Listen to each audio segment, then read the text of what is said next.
10, 3 and 4, the Quinella 56.50 and the Trifecta a hand 478.90. Meanwhile, racing in Sydney today was at Canterbury with the running of the Fastaway Courier's handicap over 1900 metres.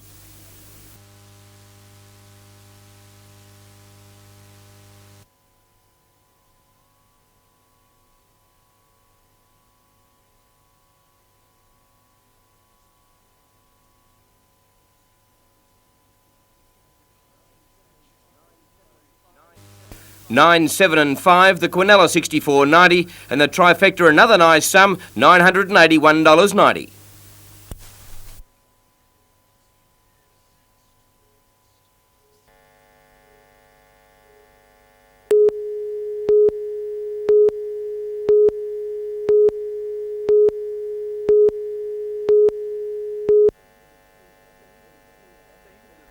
Teams of 2 men and 2 women and a quick hurdle race around Beaumont Park. Sounds simple? Well, it would have been according to the NBN team if this dubious-looking female from the Sunday Telegraph hadn't entered.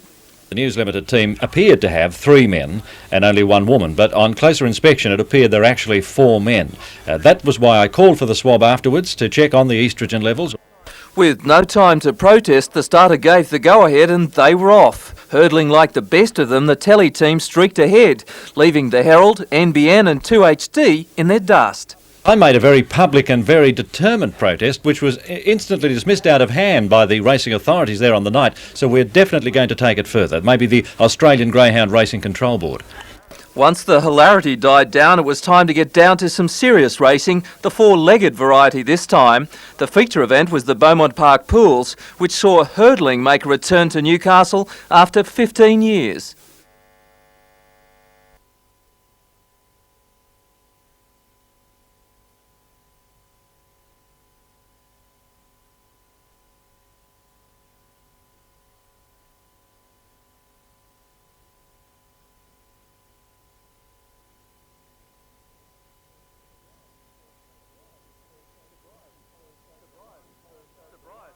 Sobriety first over the line, followed by Regional Magic and Banana Supreme.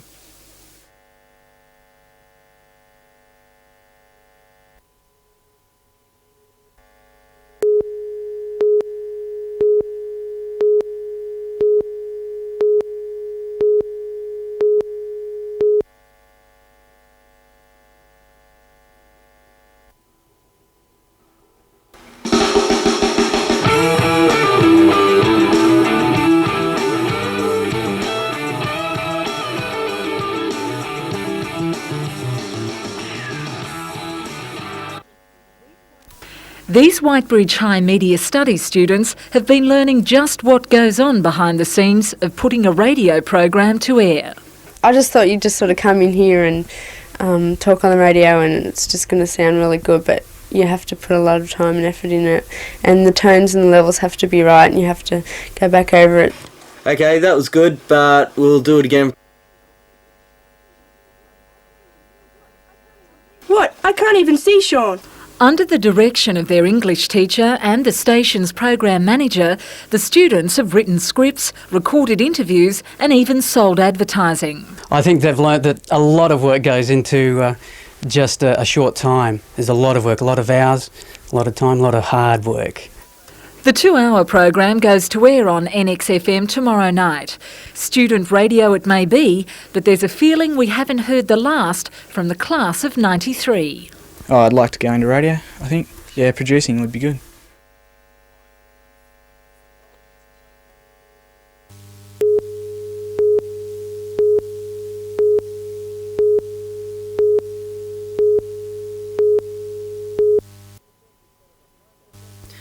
The event is one of the highlights of the Australian martial arts calendar. Contestants from as far afield as Victoria and Queensland travelled to Port Macquarie for the showdown. Up for grabs were national titles in 25 different categories. Exponents of the ancient Asian art of Taekwondo utilise a range of kicks and punches as part of their self-defence. The power of the sport's punch and kick was demonstrated at today's championship.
The sign said it all. However, Coffs Harbour councillor Alf Williams was keen to elaborate.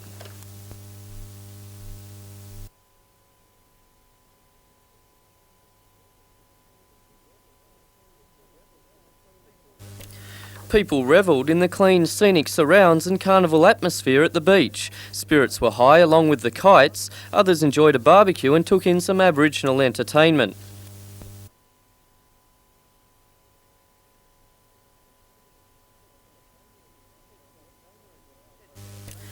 Head campaigner against the project, Councillor Alf Williams, was pleased with the turnout.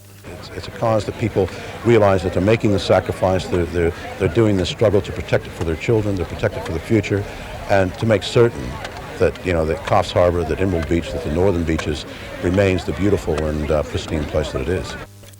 A commission of inquiry will begin next month into the proposed outfall at Look at Me Now headland. Public submissions for the inquiry will close next week. Jason Neuenhoff, NBN News.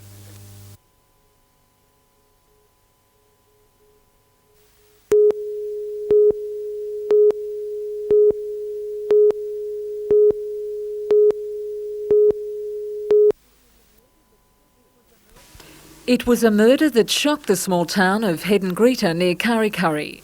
Last May, 29-year-old Sandra Millwood was abducted from her home, her battered body later found in nearby bushland.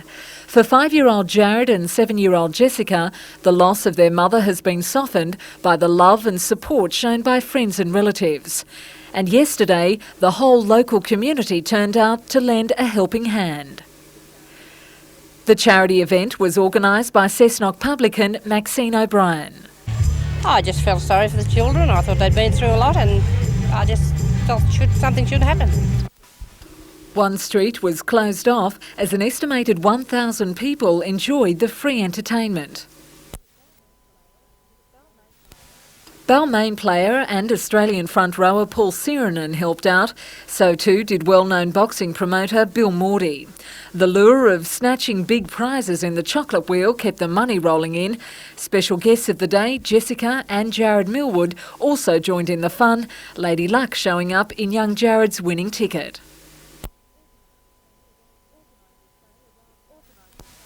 Organisers say around $9,000 was raised. The money will be placed in a trust fund for the children. Melinda Smith, NBN News.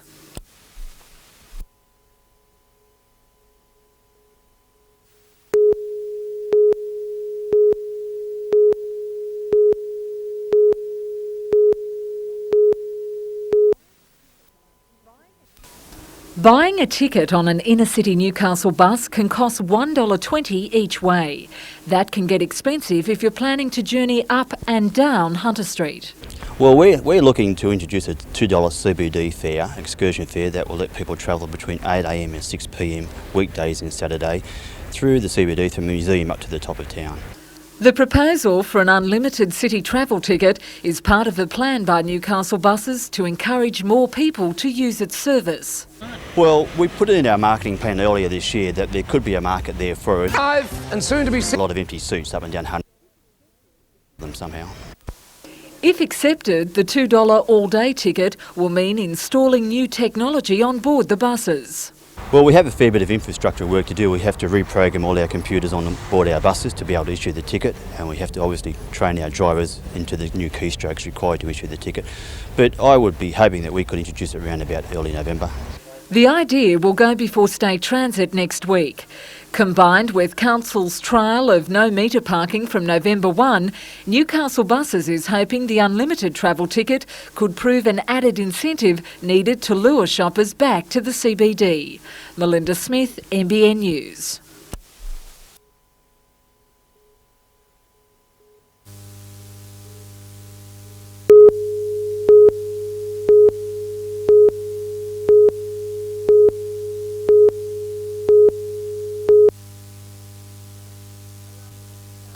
Around 40,000 Australians served in the Vietnam War. Some of them believe their time there and exposure to chemicals such as Agent Orange caused cancer. But a recent review of 2 reports which studied the health trends of Vietnam veterans over the past 10 years has a different conclusion. Newcastle University professor David Christie wrote the review. If there's a risk, it must be pretty small, because we can't pick it up on 40,000 people observed for some 20, 30 years, and if you can't find it on those kind of numbers, it can't be a very large risk. Linking an individual's development of cancer with his or her service in Vietnam has always been an emotive issue, and one which Professor Christie believes can never be scientifically proven. The difficulty here is you can never prove a negative. All we can say is, on the average, there is no evidence that the Vietnam service was associated with increases incidence of cancer.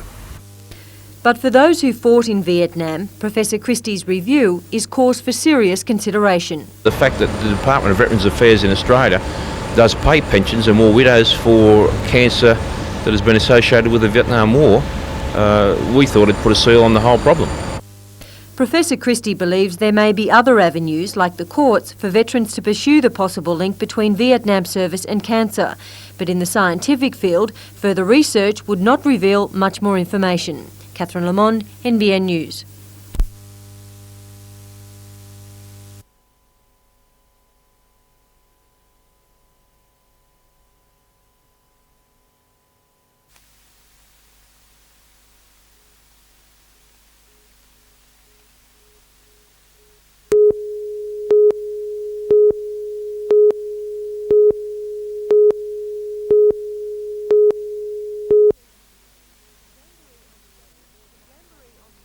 The Jamboree on the Air is organised by the World Scouting Authority and the Amateur Radio Fraternity each year. It was first held in England in 1956. Since then, it's snowballed and now involves all Scouting and Girl Guide sections from 150 countries. Over the weekend, groups gathered at sites throughout the world, tuning into national and international airwaves. The first Cardiff group spent the weekend talking to their counterparts in small country towns throughout Australia and overseas to Russia and New Zealand.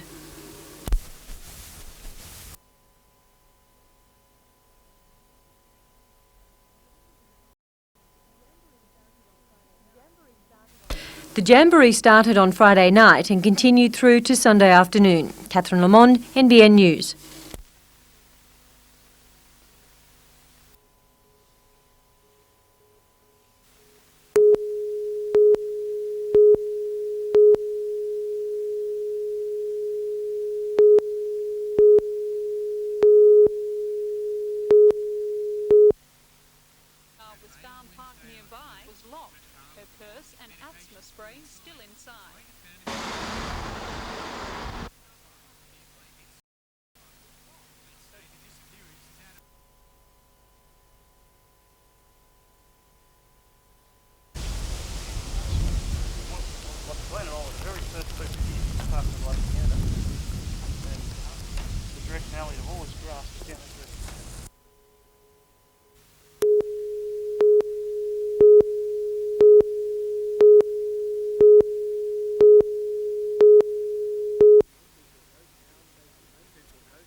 Central Coast Power Station maintenance contractors today joined others from Liddell and Bayswater, Mount Piper and Wallawarang in an indefinite strike over what their union claims are threats to a site allowance agreement which has served the industry for more than a decade.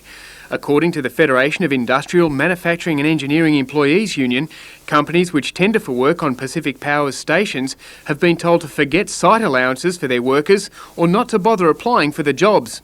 Maybe the state government's flexing their muscles and trying to push their industrial relations policy onto us. We don't really know. The union says the site allowances cover travel and living away from home expenses for contractors who might be on the job for weeks. Our members would lose anywhere from, depending on their classification, from $100 to $130 a week. Pacific Power has responded to the escalation of the stoppage by agreeing to meet with union officials in Sydney next Wednesday. A mass meeting of contractors will follow at the Curry Sports Ground on Thursday. The site allowances agreement, which ensures over-award payments to members, comes up for review in November. Andrew Lobb, NBN News.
The three-day Maitland show finished yesterday, and while gate takings were up on last year, there are some who believe the exhibition would gain if it was held in February. On Friday, NBN spoke to show president Harold Willard, who thinks the committee made a wrong decision in shifting the show from February to October. I think it's a mistake. For the simple reason, you can look around years ago, all that area there'd be just chock full of sideshow rides. And that's because that brought the young people through the gate. Well, now you look around and there's only a few here. While some support Mr Willard, others believe it should remain in October. Committee member Lyndon McLeod admits it's difficult to attract teenagers to the show when the side shows, which would usually set up in Maitland, are elsewhere. But he says this is not really an issue. And here we are in the middle of a recession, and this show is more successful than the last two. We made more than 25% than last year, and we put on great entertainment this year. So to me, in a recession, making money and providing stacks of entertainment must be successful. Mr McLeod says the committee must decide what the show is about. Do we want to run a show for the carnival operators, or do you want to run a show for the family person with the kids and put on the entertainment?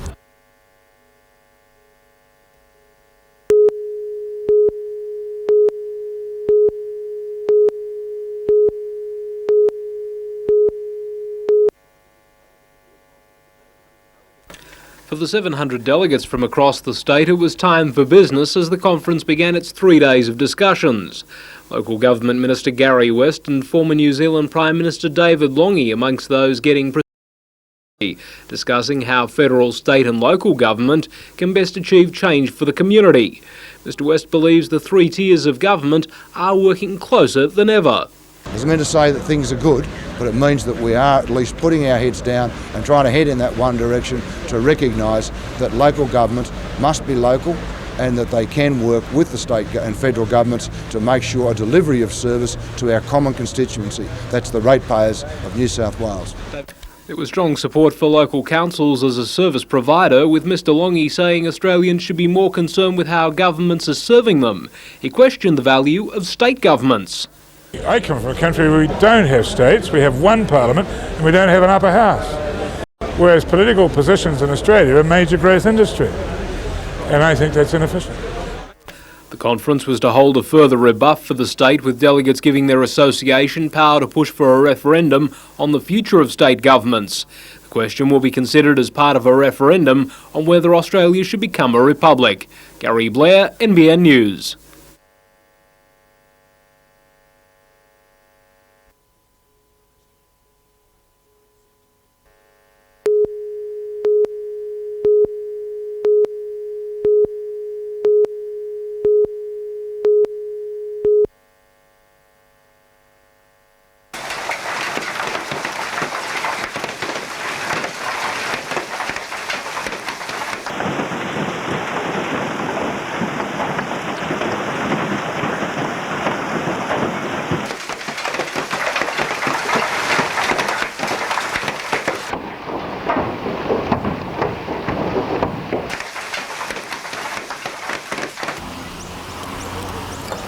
thing. Couldn't believe it. Yeah.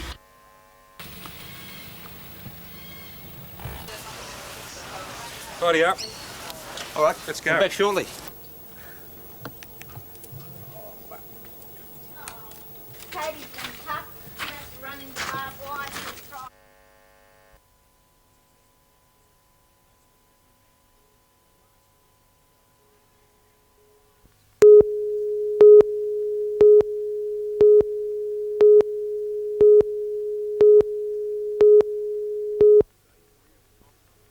Day 3 of the conference, and this afternoon the focus switched to the Year of the Indigenous People.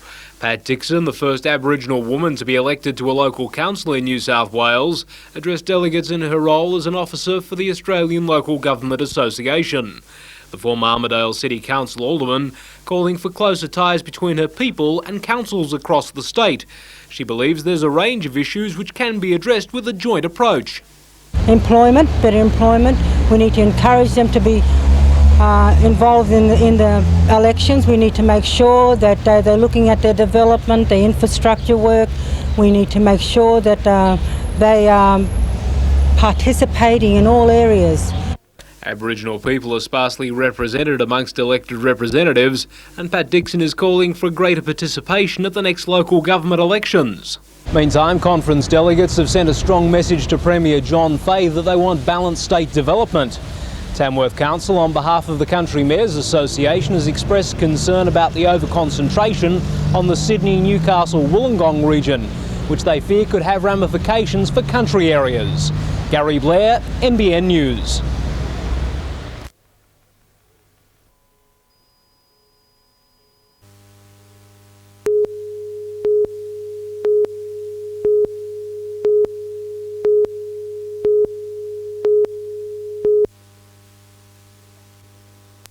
The Innovation for Employment strategy was officially launched in Canberra today with video link-ups around the country, including Newcastle.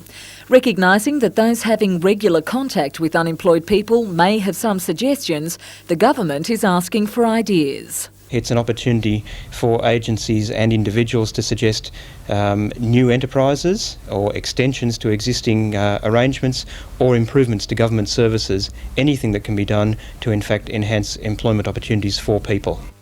Special suggestion forms are available at all Department of Social Security and CES offices until the end of next month. Australia's current unemployment figure is just under 11%. That means around 950,000 people are without jobs. Long-term unemployment costs the government $7 billion a year. Backed by various departments including Social Security, Employment, Education and Training, Industry and Technology, the new strategy has been allocated $5 million in funding. Social Security Minister Peter Baldwin has promised to read and assess each idea and plans to implement those chosen by early next year.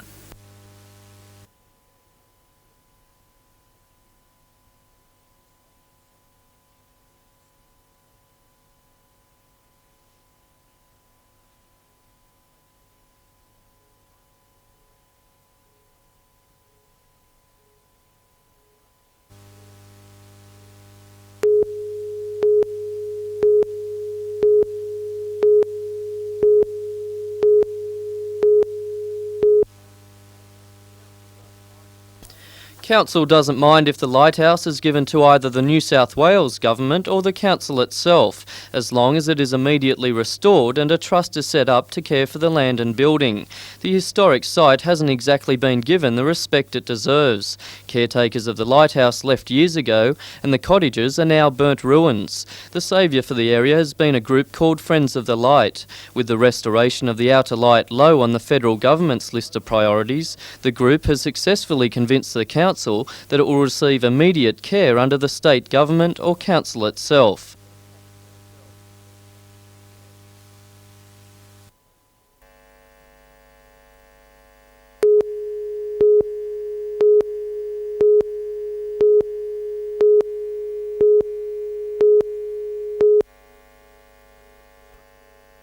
Fire brigades and ambulance were called to the Barron fiberglass factory in Heather Street at Heather Brae late this afternoon. The fire started after workers had left for the day. The task of containing the fire was made more difficult by the presence of chemicals inside the building. Firefighters were acutely aware that the solvents could have exploded. Because when these solvents are mixed with the various properties that go into making the fiberglass mixture, they can cause an explosive substance and they can explode. Police had evacuated about 20 workers from surrounding factories. In any type of fire involving fiberglass and the resins that go to make those, there's always a danger of toxic fumes. The cause of the fire is yet to be determined. The police scientific squad is investigating. Jane Anderson, NBN News.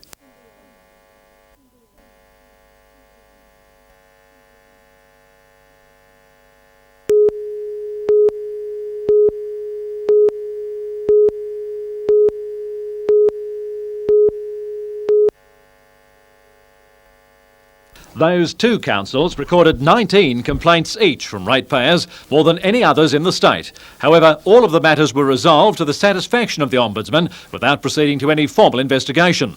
Mr Landers' message to councils is to improve communication. Lake Macquarie Mayor John Kilpatrick blamed the well-publicised instability which plagued the council earlier in the year for the people taking their complaints elsewhere. Newcastle Council was the subject of 16 complaints, among them inadequate stormwater drainage in the Merriweather area, resolved after Council and the Hunter Water Corporation sorted out their joint responsibilities. And Port Stephens was criticised by the Ombudsman for taking almost 2 years to determine an application for approval to service domestic aerated septic systems. Narrabri Council figured prominently in Mr Landers' report over an investigation into the fundraising practices associated with the Staff Social Club. A conflict of interest was pointed out where employees who were approaching firms for donations were also making decisions about where the council's supplies were purchased. A code of conduct was formulated and circulated to all councils.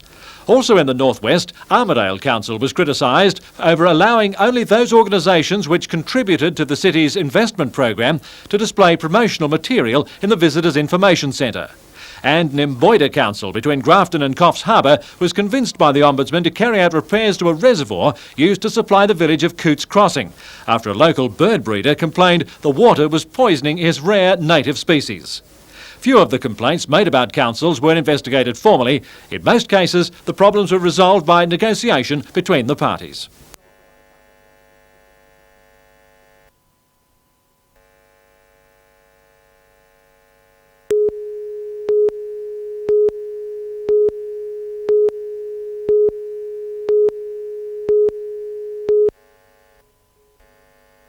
The number one seeds were fighting it out on centre court this morning in the finals of the week-long competition.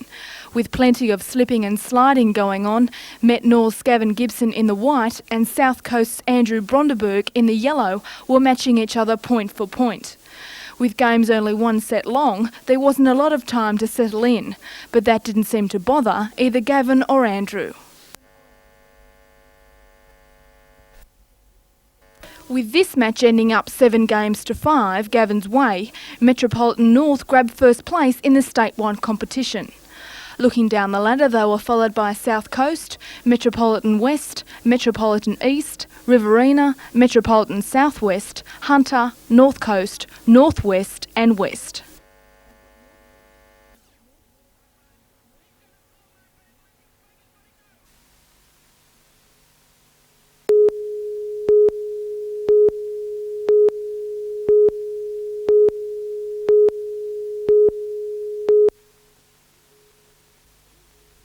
Two years ago, it would have been hard to believe. The two former foes, picket line leader and the health boss, sharing afternoon tea. The reason, the official opening of the former Wallsend Hospital site as a public nursing home. When the closure was first announced, it prompted emotional protests. We were determined we wouldn't leave until there was a public facility there, which is there today. Most of the refurbished complex's new residents were transferred from local nursing homes. 82-year-old John Wise says Wallsend now offers better facilities, but he thinks many residents aren't coping with the change. Some of the old ladies, they're unhappy. They can't get accustomed to the new conditions, you know what I mean? To keep operational costs down, the food is pre-cooked at Royal Newcastle Hospital and reheated at Wallsend. The nurses and the staff in general are excellent, but the tucker is terrible. And I do not agree with this pre-cooked business.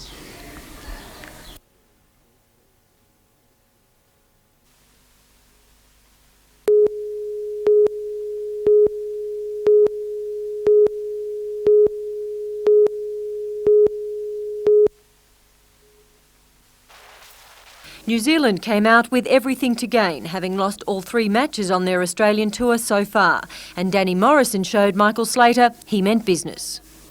The Blues openers of Slater and captain Mark Taylor slowly ticked the scoreboard over, Taylor taking the tally to 43 in the 15th over. 2 overs later and the wheels fell off. Taylor on 16 beaten by Simon Doull. With Steve Waugh in tow, Slater pushed the Blues past the 50 mark. Soon after, he was caught by Brian Young, giving Doull 2 for 12.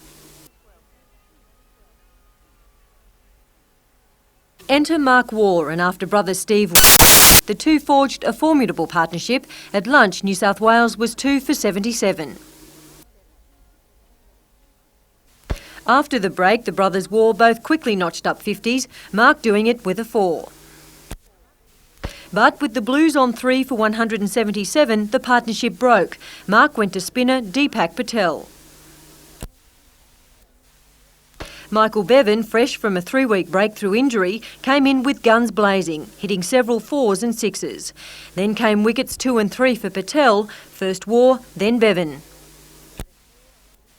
Patel followed this up with a second trifecta of wickets, dismissing Emery, Ali and McNamara. Play continues tomorrow morning at 10:30. Catherine Lamond, NBN News.